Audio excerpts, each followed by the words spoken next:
Hello മുത്തുമണി, എന്നൊക്കെ പഠിച്ചുമല്ല. അപ്പോൾ ഇന്ന് ഞാൻ മമ്മൂക്കയുടെ കളങ്കാവിൻ്റെ ഒരു പോസ്റ്റർ ഉണ്ട് കേട്ടോ.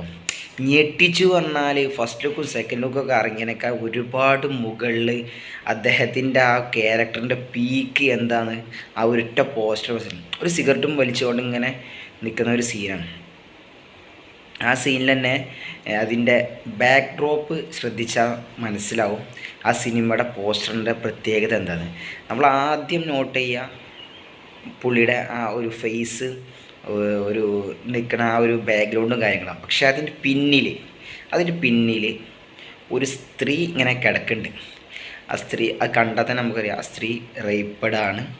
അതുപോലെ തന്നെ ആ സ്ത്രീയെ കൊന്നിട്ടുണ്ട്. അതായത് വളരെ ക്രൂരമായിട്ട് പീഡിപ്പിച്ചിട്ട് കൊന്നിട്ടുള്ള ഒരു സീനാണ് അവിടെ നടന്നിട്ടുള്ളത്. അതിലിങ്ങനെ അത് കണ്ട് ആസ്വദിച്ച് ഇങ്ങനെ ഇരിക്കണ മമ്മൂക്കയാണ് നമ്മൾ കാണാൻ പോകുന്നത്. അപ്പോൾ നമുക്ക് മനസ്സിലാക്കാൻ പറ്റുന്നത് എന്താ വെച്ചാൽ അദ്ദേഹത്തിൻ്റെ കരിയറിലെ ഏറ്റവും ഒരു കൊടൂര വില്ലെന്ന് പറഞ്ഞാൽ പോരാ, ഇനി അതിന് മുകളിലൊരു വാക്കുണ്ടോ എന്ന് കൂടി ചിലപ്പോൾ ഈ സിനിമ കണ്ടാൽ നിങ്ങൾക്ക് മനസ്സിലാവും.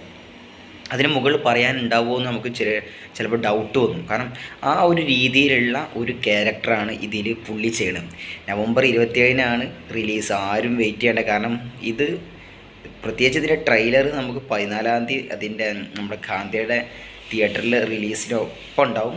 അതിനുശേഷം 15-ാം തീയതി യൂട്യൂബിൽ കാണും. നിങ്ങൾക്ക് ഞാനൊരു വാക്ക് തരാം, ഈ സിനിമ നിങ്ങളെ ഞെട്ടിച്ചും എന്നല്ല, ഞെട്ടിക്കലിൻ്റെ അപ്പുറത്ത് മമ്മൂക്കയെ വാഴ്ത്തി പാടാനും അതുപോലെ തന്നെ ഇത് ഇങ്ങനെയുള്ളൊരു വില്ലനൊക്കെ ഉണ്ടാവുമെന്ന് തോന്നിപ്പോകുന്ന രീതിയിലുള്ള ഒരു ക്യാരക്ടറാവും ഇതിൽ. കാരണം അതൊരു ഹൈപ്പ് കൊടുക്കാതെ കയറി വരണം. ഞാൻ ട്രെയിലറും ബാക്കി പ്രമോഷനൊക്കെ വരുമ്പോൾ നിങ്ങൾക്ക് മനസ്സിലാവും. കാരണം ആ സിനിമയെക്കുറിച്ച് ഞാൻ കേട്ടത് മമ്മൂക്ക ഞെട്ടിക്കും. അതും വെറൊരു അഭിനയത്തിൻ്റെ പതിയിലല്ല, ആ ഒരു ക്യാരക്ടർ പൊതുവെ ഒരു സംഭവമാവും. അപ്പോൾ എന്തായാലും വെയിറ്റ് ചെയ്യുക കൂടുതൽ അപ്ഡേഷന് വേണ്ടി. ഈ വീഡിയോ ഇഷ്ടപ്പെട്ട മാക്സിമം ഷെയർ ചെയ്തോളി, കമൻറ്റ് ചെയ്തോളി. ഓക്കെ.